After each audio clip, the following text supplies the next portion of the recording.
ಓಂ ವಿಕಾರ ಶಬ್ದಾನ್ನೇತಿ ಚೇನ್ನ ಪ್ರಾಚುರ್ಯಾತ್ ಓಂ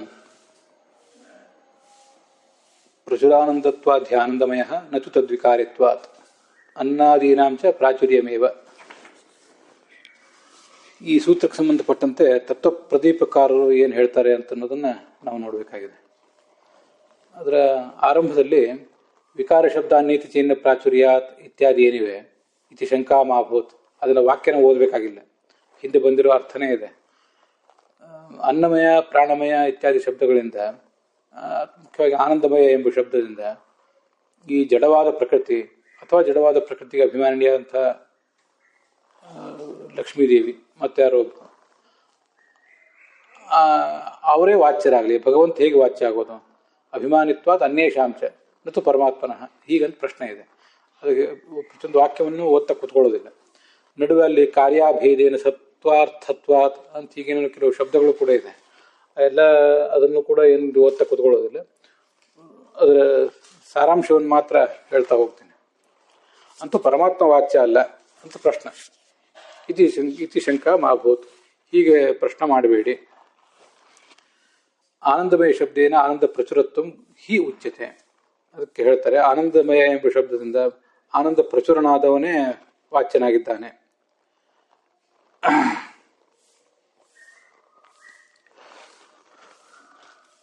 ಆನಂದ ಮಹಾನ್ ಆನಂದ ಪ್ರಚುರ ವಿದ್ಯಾ ಮಹಾನ್ ಧನ ಮಹಾನ್ ಇತ್ಯಾದಿವತ್. ಇದು ಎಲ್ಲಿಂದನೂ ತಗೊಂಡಿದ್ದಾನೆ. ಎಲ್ಲಿ ಲೋಕದಲ್ಲಿ ಎಲ್ಲಾದರೂ ಕಾವ್ಯಗಳಲ್ಲಿ ಪ್ರಯೋಗ ಇದೆಯೋ ಅಥವಾ ಶಾಸ್ತ್ರದಲ್ಲಿ ಪ್ರಯೋಗ ಇದೆಯೋ ನನಗೆ ಗಮನಕ್ಕೆ ಬಂದಿಲ್ಲ. ಆನಂದ ಮಹಾನ್ ಅಂದರೆ ಆನಂದದಿಂದ ಮಹತ್ತಾಗಿರುವವನು, ಅಂದರೆ ಆನಂದ ಪ್ರಚುರನಾಗಿರುವವನು ಅಂತಲೇ ಅದರ ಅರ್ಥ. ಹಾಗೆ ವಿದ್ಯಾ ಮಹಾನ್ ಅಂದರೆ ವಿದ್ಯಾ ಪ್ರಚುರನಾಗಿರುವವನು ಅಂತ ಅದರ ಅರ್ಥ ಆಗ್ತದೆ. ಮತ್ತೆ ಧನ ಮಹಾನ್, ಧನದಿಂದ ಪ್ರಚುರನಾಗಿರುವವನು ಇತ್ಯಾದಿವತ್. ಧನ ಮಹಾನ್ ಅಂದರೆ ಧನ ವಿಕಾರ ಅಂತ ಅರ್ಥ ಅಲ್ಲ, ವಿದ್ಯಾ ಮಹಾನ್ ಅಂದರೆ ವಿದ್ಯಾ ವಿಕಾರ ಅಲ್ಲ. ಹಾಗೇನೆ ಆನಂದ ಮಹಾನ್ ಅಂದರೆ ಆನಂದ ಪ್ರಚುರ ಅಂತ ಅರ್ಥ. ಆನಂದ ಮಹಾನ್ ಅಂದ್ರು ಆನಂದ ಪ್ರಚುರ ಅಂದ್ರು ಅದರ ಅರ್ಥ ಒಂದೇ. ಆ ಪ್ರಚುರ ಅಂತ ಅನ್ನೋದು ಏನನ್ನ ಅರ್ಥವನ್ನು ಹೇಳ್ತದೋ, ಆ ಮಹಾನ್ ಅನ್ನೋದು ಏನನ್ನ ಅರ್ಥ ಹೇಳ್ತದೋ ಅದೇ ಅರ್ಥವನ್ನೇ ಇದು ಕೂಡ, ಈ ಪ್ರಚುರ ಅನ್ನೋ ಶಬ್ದವು ಕೂಡ ಹೇಳ್ತದೆ ಅಂತ ಅವರ ತಾತ್ಪರ್ಯ.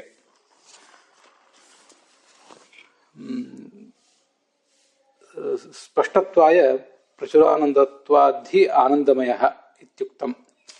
ನಮಗೆ ಅರ್ಥದ ಸ್ಪಷ್ಟತೆಗಾಗಿ ಪ್ರಚುರಾನಂದ ಅಂತ ಈ ಥರ ಅರ್ಥ ಹೇಳಿದ್ದಾರೆ. ಆನಂದ ಪ್ರಚುರ ಅಂತ ಹೇಳಿದ್ರು ತಪ್ಪಿಲ್ಲ. ತ್ರಿವಿಕ್ರಮ ಪಂಡಿತರ ಮಾತು ಹೀಗೆ ನೋಡಿ ಹೀಗೆ ಕಾಣಿಸ್ತದೆ ನಮಗೆ. ಮೇಲೆ ಆನಂದ ಪ್ರಚುರ, ಆನಂದ ಮಹಾನ್ ಅಂದರೆ ಆನಂದ ಪ್ರಚುರ ಅಂತ ಅರ್ಥ ಹೇಳಿದ್ದಾರೆ.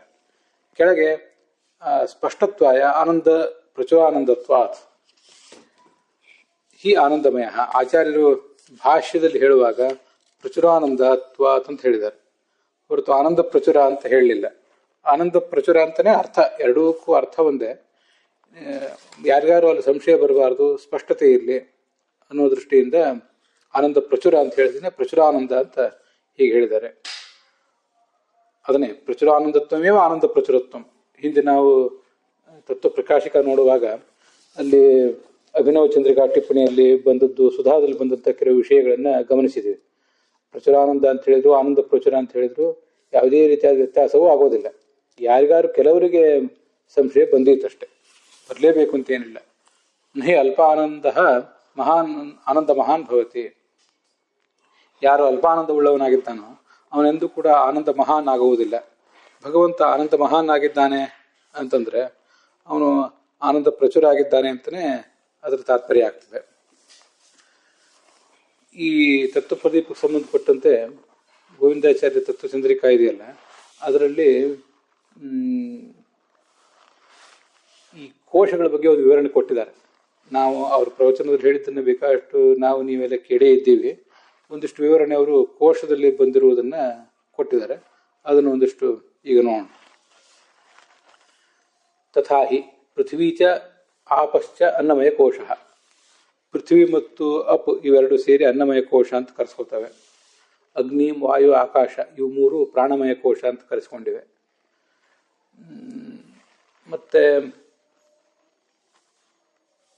ಇಂದ್ರಾಂತಹ ತದುಭಯ ಕೋಶ ಅಭಿಮಾನಿನ, ಇಂದ್ರನವರೆಗೆ ಅನೇಕ ದೇವತೆಗಳು. ಈ ಗರುಡ ಶೇಷ ರುದ್ರರ ನಂತರ ಇಂದ್ರನವರೆಗೆ ಅವರೆಲ್ಲರೂ ಕೂಡ ಎರಡು ಕೋಶಗಳಿಗೆ ಅಭಿಮಾನಿಗಳು. ತತಃ ಶಿವ ಮನೋಮಯ ಕೋಶಮಾನಿ, ಮನೋಮಯ ಕೋಶಕ್ಕೆ ಅಭಿಮಾನಿ ಶಿವ. ತತಶ್ಚಿತ್ತಂ ವಿಜ್ಞಾನಮಯ ಕೋಶ, ಅದರ ನಂತರ ಚಿತ್ತ ಏನಿದೆ ಅದನ್ನೇ ವಿಜ್ಞಾನಮಯ ಕೋಶ ಅಂತ ಅನ್ನೋದು. ಅದರ ಅಭಿಮಾನಿ ಚತುರ್ಮುಖ ಬ್ರಹ್ಮದೇವ. ತತಃ ಚೇತನ ಆನಂದಮಯ ಕೋಶ, ಆನಂತರ ಬರುವವಳೆ ಚೇತನ ಆನಂದಮಯ ಕೋಶ. ತನ್ಮಾನ್ನಿ ಚತುರ್ಮುಖ ಜನನಿ ಚಿತ್ಪ್ರಕೃತಿ, ಅದರ ಅಭಿಮಾನಿನಿ ಯಾರು ಅಂದರೆ ಚತುರ್ಮುಖನ ಪತ್ನಿಯಾದಂತಹ ಈ ಲಕ್ಷ್ಮೀದೇವಿ ಅದರ ಅಭಿಮಾನಿಯಾಗಿದ್ದಾಳೆ ಅಂತ ಹೀಗೆ ಅದರ ತಾತ್ಪರ್ಯ. ಅದು ನಮ್ಗೆ ಗೊತ್ತಿದೆ. ಚೇತನ ಅಂತಂದರೆ ಬಹುಸ್ಮರಣ ಶಕ್ತಿಸ್ತು ಚೇತನಿತ್ಯ ವಿಧೀಯತೆ, ಬಹಳ ಸ್ಮರಣಶಕ್ತಿಗೇ ಚಿತ್ತ ಅನ್ನೋದು ಚೇತನ ಅನ್ನೋದು. ಚಿತ್ತ ಅಂದರೆ ಅಲ್ಪಕಾಲದ ಸ್ಮರಣೆ, ಬಹುಸ್ಮರಣ ಶಕ್ತಿ ಚೇತನ ಅಂತ ಹೀಗಾದರೆ ಅರ್ಥ. ಅದನ್ನ ಒಂದು ಕಡೆ ಗೋವಿಂದಾಚಾರ್ಯರು ವರ್ಣನೆ ಮಾಡಿದ್ದಾರೆ. ಅದನ್ನ ಯಾಕೆ ಹೇಳಿದೆ ಅಂದರೆ, ಈ ತೈತ್ರಿಯ ಉಪನಿಷತ್ನಲ್ಲಿ ಆಯಾ ಕೋಶಗಳಲ್ಲಿರುವ ಭಗವಂತನಿಗೆ ಆಯಾ ಹೆಸರುಗಳನ್ನು ಹೇಳಿದ್ದಾರೆ. ಆ ಎಲ್ಲ ಅನ್ನಮಯ ಪ್ರಾಣಮಯ ಇತ್ಯಾದಿಗಳು ಹೇಳುವುದು ಆ ಭಗವಂತನ ರೂಪಗಳನ್ನೇ. ಭಗವಂತನ ರೂಪಗಳು ಆ ಹೆಸರನ್ನ ಯಾಕೆ ಪಡೆದಿವೆ ಅಂದರೆ ಆಯಾ ಕೋಶದಲ್ಲಿರುವುದರಿಂದ. ಸ್ವಲ್ಪ ಅದನ್ನು ವಿಪರೀತವಾಗಿ ಹೇಳೋದು ಒಳ್ಳೆಯದು. ಭಗವಂತ ಅನ್ನಮಯ ಆಗಿದ್ದರಿಂದ ಆ ಕೋಶಕ್ಕೆ ಅನ್ನಮಯ ಅಂತ ಹೆಸರು. ಭಗವಂತ ಪ್ರಾಣಮಯ ಆಗಿರೋದ್ರಿಂದ ಭಗವಂತನ ಸನ್ನಿಧಾನಕ್ಕೆ ಪಾತ್ರವಾದ ಪ್ರಾಣಮಯ ಕೋಶಕ್ಕೆ ಆ ಪ್ರಾಣಮಯ ಅಂತ ಹೀಗೆ ಹೆಸರು ಅಂತ ಈಗ ಅದನ್ನೆಲ್ಲ ನಾವು ತಿಳ್ಕೋಬಹುದು. ಅನ್ನಾದೀನಾಂಚ ಇತ್ಯಾದೇಹೇ ಅಯಮರ್ಥ. ಅನ್ನಾದೀನಾಂಚ ಪ್ರಾಚುರ್ಯಮೇವ ಅಂತಿದೆ ಭಾಷ್ಯದಲ್ಲಿ. ಅನ್ನ, ಪ್ರಾಣ, ಮನಸ್ಸು, ವಿಜ್ಞಾನ, ಆನಂದ ಇವೆಲ್ಲವೂ ಕೂಡ ಪ್ರಾಚುರ್ಯ ಅಂತಲೇ ತಿಳ್ಕೋಬೇಕು. ಆನಂದ ಬೇಡ, ಯಾಕಂದ್ರೆ ಪ್ರಶ್ನೆ ಬಂದಿರೋದು ಅನ್ನ, ಪ್ರಾಣ, ಮನಸ್ಸು ಇವೆಲ್ಲವೂ ವಿಕಾರ ಅನ್ನೋ ಅರ್ಥವನ್ನು ಹೊಂದಿರಬೇಕು. ಆದ್ರಿಂದ ಆನಂದವೂ ವಿಕಾರ ಅನ್ನೋ ಅರ್ಥವನ್ನೇ ಹೊಂದಬೇಕಲ್ಲ ಅಂತ ನಡುವೆ ಒಂದು ಪ್ರಶ್ನೆ ಬಂದಿತ್ತು. ಅದಕ್ಕೆ ಅಲ್ಲಿ ವಿಕಾರ ಇಲ್ಲಿ ಪ್ರಚುರ ಅಂತ ಅರ್ಥ ಅಂತ ನಿಮ್ಮ ಆಕ್ಷೇಪ ಸರಿಯಾಗ್ತಿತ್ತು. ಅಲ್ಲಿ ನಾವು ಆ ಥರ ಅರ್ಥ ಮಾಡಿದ್ರೆ, ಅಲ್ಲಿಯೂ ಹಾಗೆ ಅರ್ಥ ನಾವು ಮಾಡೇ ಇಲ್ಲ, ಅಲ್ಲಿಯೂ ಪ್ರಚುರ ಅಂತಲೇ ಅರ್ಥ ಮಾಡಿದ್ದೀವಿ ಅಂತ ಹೇಳಿದ್ದಾರೆ. ಅದಕ್ಕೆ ಹೀಗೆ ಅರ್ಥ ಅಂತ ತ್ರಿವಿಕ್ರಮ ಪಂಡಿತರು ಹೇಳ್ತಾ ಇದ್ದಾರೆ. ಅತ್ರ ಹಿ ಆನಂದಮಯ ಪ್ರಾಣಮಯೋ ಮನೋಮಯೋ ವಿಜ್ಞಾನಮಯ ಆನಂದಮಯಶ್ಚ ಶ್ರೂಯಂತೆ. ಅತ್ರ ಅಂದರೆ ಈ ಉಪನಿಷತ್ತಿನಲ್ಲಿ ಇವರೆಲ್ಲರೂ ಕೂಡ ನಮಗೆ ಕೇಳಿ ಬರ್ತಾ ಇದ್ದಾರೆ. ಈ ಭಗವಂತನ ರೂಪಗಳ ಬಗ್ಗೆ ಕೇಳಿ ಬರ್ತಾ ಇದೆ. ತೇಷಾಂ ಅನ್ನಾದೀನಾಂಚ ಪ್ರಾಚುರ್ಯಮೇವ ಮಯಟ್ ಶಬ್ದಾರ್ಥ. ಆ ಎಲ್ಲ ಅನ್ನಾದಿಗಳಿಗೂ ಕೂಡ ಪ್ರಾಚುರ್ಯ ಅಂತಲೇ ಅರ್ಥ. ಆ ಮಯಟ್ ಶಬ್ದದ ಅರ್ಥ ಹಾಗೆ ಆಗಬೇಕು ಹೊರತು ಇನ್ಯಾವುದೇ ರೀತಿಯಿಂದಲೂ ಅದಕ್ಕೆ ಅರ್ಥ ಆಗುವುದು ಸಾಧ್ಯ ಇಲ್ಲ ಅಂತ ಅಭಿಪ್ರಾಯ.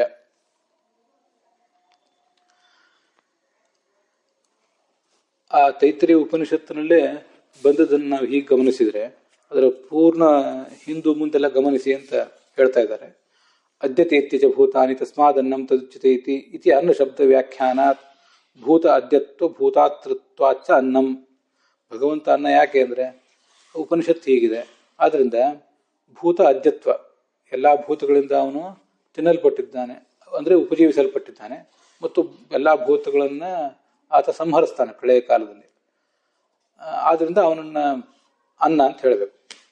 ಆದರೆ ಅನ್ಯಾನ್ನ, ಈ ಬೇರೆ ನಾವು ತಿನ್ನುವ ಅನ್ನ ಇದೆಯಲ್ಲ, ಅದು ನಮ್ಮಿಂದ ಉಪಜೀವಿಸಲ್ಪಟ್ಟಿರಬಹುದು ಒಂದು ಸ್ವಲ್ಪಟ್ಟಿಗೆ, ಆದರೆ ಅದು ನಮ್ಮನ್ನು ತಿನ್ನುವಂಥದ್ದು ಅಲ್ಲ, ಅದು ಭೂತಾತೃತ್ವನ. ಆದ್ದರಿಂದ ಭಗವಂತನೇ ಭೂತಾತ್ರ ಆಗಿದ್ದಾನೆ ಅಂತ ತಿಳ್ಕೊಳ್ಬೇಕು. ಇಲ್ಲಿ ಈ ತೈತ್ರಿಯ ಉಪನಿಷತ್ತಿನ ಬ್ರಹ್ಮಾನಂದ ಬಂದಿಯಲ್ಲಿ ಬ್ರಹ್ಮವಿದಾಪ್ನೋತಿ ಪರಂ ಅಂತ ಹೇಳಿದ್ದಾರೆ. ಮೊನ್ನೆ ಇದನ್ನೆಲ್ಲ ಹೇಳಿದ್ದೆ, ಇನ್ನೊಂದ್ಸರಿ ಸ್ಪಷ್ಟ ತಿಳುವಳಿಕೆಗಾಗಿ ಹೇಳ್ತಿದ್ದೇನೆ ಅಷ್ಟೆ. ಬ್ರಹ್ಮನನ್ನು ತಿಳಿದವನು ಆ ಬ್ರಹ್ಮನನ್ನು ಪಡೆಯುತ್ತಾನೆ. ತಸ್ಮಾತ್ ಬಾಯಿ ತಸ್ಮಾದಾತ್ಮನಾಕಾಶ ಸಂಭೂತಃ. ಈ ಪರಬ್ರಹ್ಮನಿಂದ, ಈ ತಸ್ಮಾದಾತ್ಮನಃ ಈ ಪರಬ್ರಹ್ಮನಿಂದ ಆಕಾಶ ಸಂಭೂತ, ಆಕಾಶ ಹುಟ್ಟಿತು. ಆಕಾಶ ಹುಟ್ಟುವುದಂದರೆ ಭೂತಾಕಾಶ ಹುಟ್ಟಿತು. ಭೂತಾಕಾಶದ ಅಭಿಮಾನಿ ದೇವತೆಯಾದ ಲಕ್ಷ್ಮೀದೇವಿ ಮತ್ತು ಈ ಪಾರ್ವತಿ ದೇವಿ, ಹಾಗೆ ಗಣೇಶ ಇವರೆಲ್ಲರೂ ಕೂಡ ಹುಟ್ಟಿದ್ರು ಅಂತ ಅದರ ಅರ್ಥ. ಆಕಾಶದ ಅಭಿಮಾನಿ ಅಂದರೆ ಲಕ್ಷ್ಮೀದೇವಿ, ಭೂತಾಕಾಶದ ಅಭಿಮಾನಿ ದೇವತೆ ಅಂತ ಹೇಳಿದ್ದಾರೆ. ಅದನ್ನೆಲ್ಲ ವಿಸ್ತರಿಸಿ ಹೇಳುವಾಗ ಗೋವಿಂದಾಚಾರ್ಯ ಈ ಥರ ಹೇಳಿದ್ದಾರೆ. ಹುಟ್ಟುವುದು ಯಾರ್ಯಾರು ಹುಟ್ಟುತ್ತಾರೆ ಭೂತಾಕಾಶದ ಅಭಿಮಾನಿ ದೇವತೆ ಅಂದರೆ ಲಕ್ಷ್ಮೀದೇವಿ ಹುಟ್ಟುತ್ತಾಳೆ. ಅಂದರೆ ಅವಳಿಗೆ ಆ ಒಂದು ಶಿಶ್ರುಕ್ಷುತ್ವ ಹುಟ್ಟುತ್ತದೆ. ಆ ಬಳಿಕ ಸರಸ್ವತಿ ಭಾರತೀಯರು ಕೂಡ ಆಕಾಶ ಅಭಿಮಾನಿಗಳಾಗೇ ಆಗ್ತಾರೆ. ಲಕ್ಷ್ಮೀದೇವಿ ಆಕಾಶ ಅಭಿಮಾನಿ ಅಂತ ಹೇಳಲಿಕ್ಕೆ ಏತಸ್ಮಿನ್ ಖಲು ಅಕ್ಷರೇ ಆಕಾಶ ಓತಃ ಪ್ರೋತಶ್ಚ ಅಂತ ಬೃಹದಾರಣ್ಯಕ ಭಾಷ್ಯ ಹೇಳಿದೆ. ಈ ಅಕ್ಷರ ಶಬ್ದವಾಚ್ಯನಾದ ಭಗವಂತನಲ್ಲಿ ಆಕಾಶ ಶಬ್ದವಾಚ್ಯಳಾದ ಲಕ್ಷ್ಮೀದೇವಿ ಆಶ್ರಿತಳಾಗಿದ್ದಾಳೆ ಅಂತ ಬಂದಿದೆ. ಅದನ್ನ ಅವಳ ಅಭಿಮಾನಿ. ಅವಳ ಬಳಿಕ ಈ ಸರಸ್ವತಿ ಭಾರತೀಯರು ಕೂಡ ಅಭಿಮಾನಿಗಳಾಗ್ತಾರೆ. ಮತ್ತೆ ಪಾರ್ವತಿಯನ್ನು ಕೂಡ ಆಕಾಶ ಅಭಿಮಾನಿನಿ ಅಂತ ಛಾಂದೋಗ್ಯ ಉಪನಿಷತ್ತಿನಲ್ಲಿ ಸನತ್ಕುಮಾರ ನಾರದರ ಸಂವಾದದಲ್ಲಿ ಸ್ಪಷ್ಟವಾಗೇ ಬಂದಿದೆ. ಗಣಪತಿ ಆಕಾಶದ ಅಭಿಮಾನಿ ಅಂತ ಅನ್ನೋದ್ರ ಬಗ್ಗೆ ಹೆಚ್ಚಿನ ಪ್ರಮಾಣಗಳನ್ನು ತೋರಿಸಬೇಕಾಗೇ ಇಲ್ಲ. ಲಕ್ಷ್ಮೀದೇವಿ ಬಗ್ಗೆ ಒಂದು ಬೃಹದಾರಣ್ಯಕ ತೋರಿಸಿದೆ. ಅವಳ ನಂತರ ಇರುವವರು, ಪಾರ್ವತಿಗಿಂತ ಮುಂಚೆ ಇರುವವರು ಸರಸ್ವತಿ ಭಾರತೀಯರು ಆಕಾಶ ಅಭಿಮಾನಿಗಳಾಗ್ತಾರೆ ಅಂತ ನಾನು ಅದನ್ನು ಹೇಳಿದೆ ಅಷ್ಟೆ. ಅವರೆಲ್ಲ ಹುಟ್ಟಿದ್ರು. ಆ ದೇವತೆಗಳ ದೇಹ, ಪಾಂಚಭೌತಿಕವಾದ ದೇಹ ಅವರಿಗೆ ಹುಟ್ಟುತ್ತದೆ ಈ ಸೃಷ್ಟಿಯಲ್ಲಿ. ಆ ದೇಹ ಹುಟ್ಟಿತು.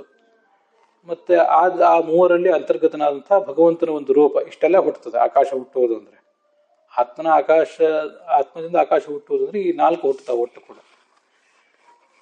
ಮುಂದೆ ಹಾಗೆ ಚತುರ್ವಿಧವಾದ ಆಕಾಶದಿಂದ ಚತುರ್ವಿಧವಾದ ವಾಯು, ಭಗವಂತನ ರೂಪದವರೆಗೆ ಎಲ್ಲವೂ ಕೂಡ ಹುಟ್ಟುತ್ತಾ ಹೋಗ್ತವೆ ಅಂತ ಅಲ್ಲಿ ತಸ್ಮಾದ್ವಾಯಿ ತಸ್ಮಾದ್ ಆತ್ಮನ ಆಕಾಶ ಸಂಭೂತಃ ಅನ್ನುವಲ್ಲಿ ಹೇಳಿದ್ದಾರೆ. ಅಂದ ಮುಂದೆ ಅನ್ನಮಯ ಪ್ರಕರಣ ಪ್ರಾರಂಭ ಆಗ್ತದೆ.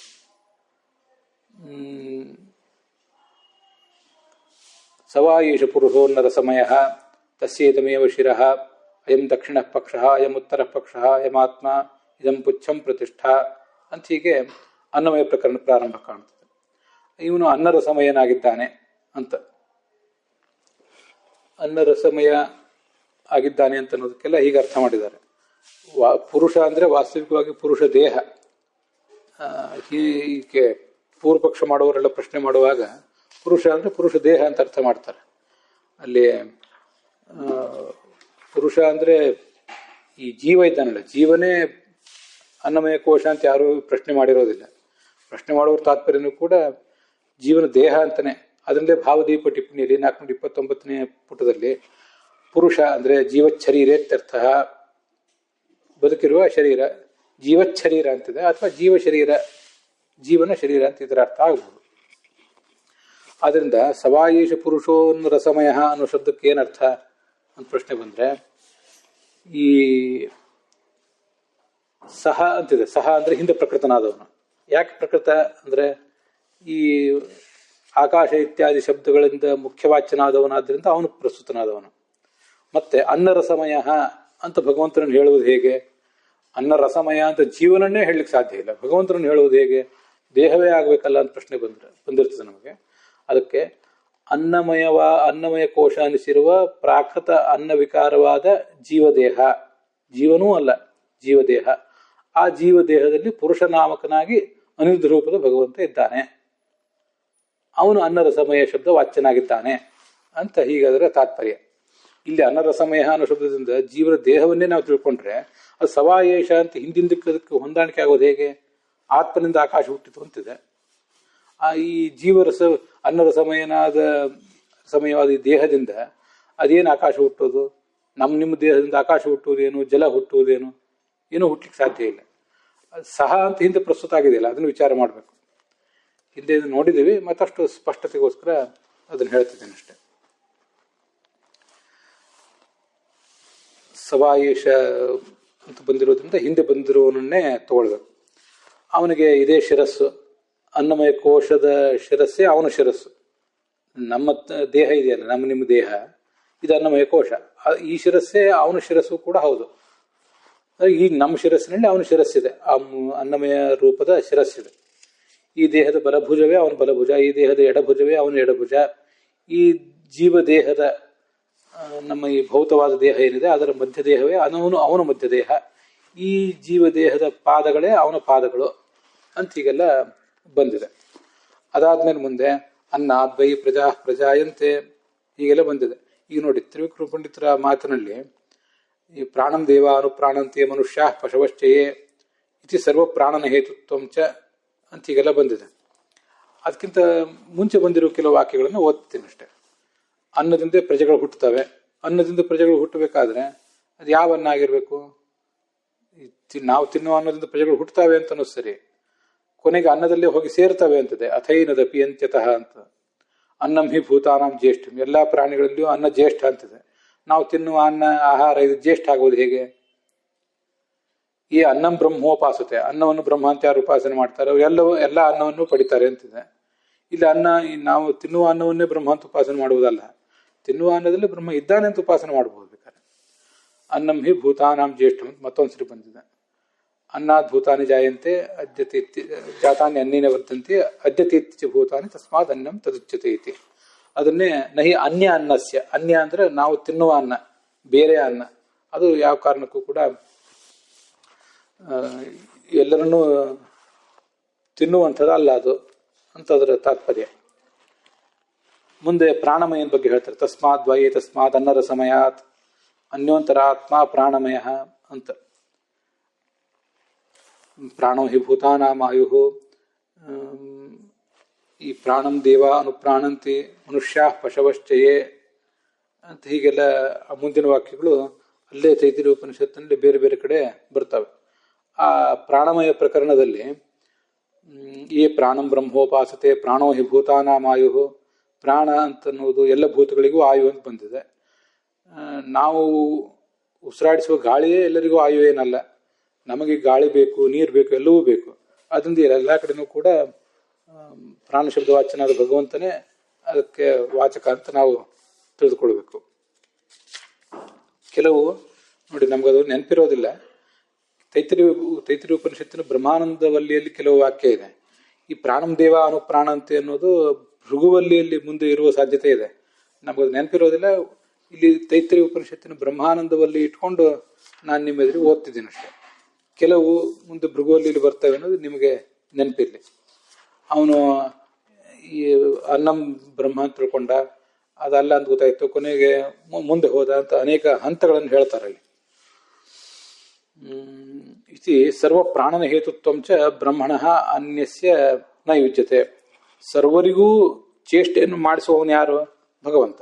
ಹೊರತು ಬ್ರಹ್ಮನಿಗಿಂತ ಭಿನ್ನವಾದ ಯಾವುದಾದ್ರೂ ಒಂದು ಪ್ರಾಣ, ಈ ಉಸಿರು, ಅದೆಲ್ಲರನ್ನು ಬದುಕಿಸ್ತದ, ಚೇಷ್ಟೆ ಮಾಡಿಸ್ತದ? ಇಲ್ಲ.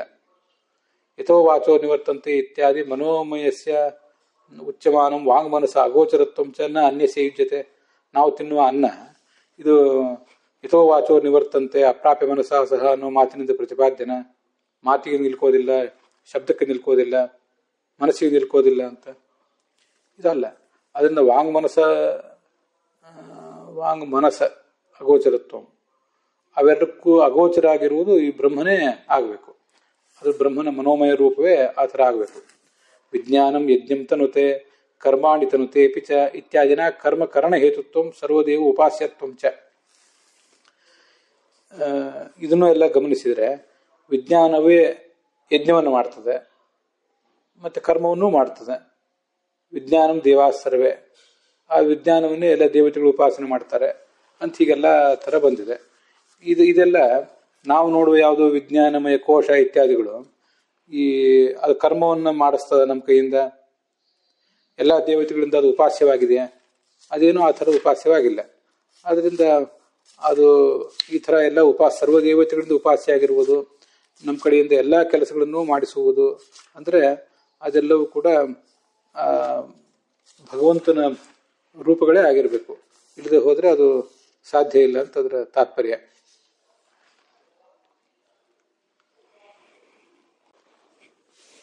ಬ್ರಹ್ಮಾನಂದವಲ್ಲಿಯಲ್ಲೇ ತ್ರಿವಿಕ್ರಮ ಪಂಡಿತರು ಉದ್ಧರಿಸಿದ ಈ ಭಾಗ ಎಲ್ಲ ಬರ್ತದೆ. ಭೃಗುವಲ್ಲಿಯಲ್ಲಿ ಕೆಲವು ಈ ಶಬ್ದಗಳು ಬರ್ತಾವಷ್ಟೇ. ಪ್ರಾಣಂ ದೇವಾನುಪ್ರಾಣಂತೆ ಮನುಷ್ಯ ಪಶವಶ್ಚಯೇ ಅನ್ನೋ ಮಾತು, ಇದು ಎಲ್ಲವೂ ಕೂಡ ಬರುವುದು ಈ ಬ್ರಹ್ಮಾನಂದವಲ್ಲಿಯಲ್ಲೇ. ಅದು ಪ್ರಾಣಮಯ ಪ್ರಕರಣದಲ್ಲಿ, ಅನ್ನಮಯ ಪ್ರಕರಣ ಆದ ಬಳಿಕ ಪ್ರಾಣಮಯ ಪ್ರಕರಣದಲ್ಲಿ ತದಪ್ಪೇಶ ಶ್ಲೋಕೋ ಭವತಿ ಪ್ರಾಣಂ ದೇವಾನುಪ್ರಾಣಂತಿ ಮನುಷ್ಯ ಪಶವಶ್ಚಯೇ ಅಂತ ಈ ಮಾತು ಅಲ್ಲಿ ಕೇಳಿ ಬರ್ತದೆ. ಅದರಿಂದ ಭೃಗುವಲ್ಲಿಯಲ್ಲಿ ನಾವು ಇದನ್ನು ಹುಡುಕಬೇಕಾಗಿಲ್ಲ, ಬ್ರಹ್ಮಾನಂದವಲ್ಲಿಯಲ್ಲಿ ಅದು ಕಂಡು ಬರ್ತದೆ. ಅದಾದ್ಮೇಲೆ ವಿಜ್ಞಾನಂ, ಅದಾದ್ಮೇಲೆ ಮನೋಮಯದ ಬಗ್ಗೆ ಬಂದಿದೆ. ಆ ಮನೋಮಯದಾದ್ಮೇಲೆ ವಿಜ್ಞಾನಮಯದ ಬಗ್ಗೆ ಬಂದಿದೆ. ವಿಜ್ಞಾನಮಯ ಪ್ರಕರಣದಲ್ಲೇನೆ ವಿಜ್ಞಾನಂ ಯಜ್ಞಂ ತನುತೆ ಕರ್ಮಾಣಿ ತನುತೆ ಪಿಚ ವಿಜ್ಞಾನಂ ದೇವಾಸ್ ಸರ್ವೇ ಬ್ರಹ್ಮ ಜ್ಯೇಷ್ಠಂ ಉಪಾಸತೆ. ಆ ವಿಜ್ಞಾನವನ್ನೇ ಇವರೆಲ್ಲರೂ ಕೂಡ ಉಪಾಸನೆ ಮಾಡ್ತಾರೆ ಅಂತ ಹೀಗೆ ವರ್ಣನೆ ಬಂದಿದೆ.